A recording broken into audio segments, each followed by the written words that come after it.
TTD కీలక నిర్ణయం తీసుకుంది. గత 5 ఏళ్లుగా అమలవుతున్న రివర్స్ టెండరింగ్ విధానాన్ని రద్దు చేసింది. ఈ మేరకు ఈవో శ్యామలరావు ఉత్తర్వులు జారీ చేశారు. దీంతో అదే విధానాన్ని అనుసరిస్తూ తాజాగా టీటీడీలో ఈవో చర్యలు చేపట్టారు. ఏపీ సీఎం చంద్రబాబు తిరుమల పర్యటన ముగిసిన వెంటనే ఈ ఉత్తర్వులు రావడం గమనార్హం.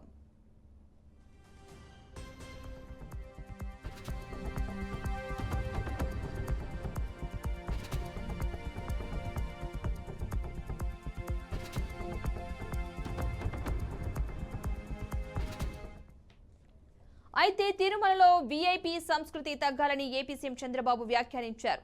ప్రముఖులు వచ్చినప్పుడు హడావిడి కనిపించవద్దని, ఆర్భాటం, అనవసర వ్యయం వద్దని టీటీడీ అధికారులకు సూచించారు.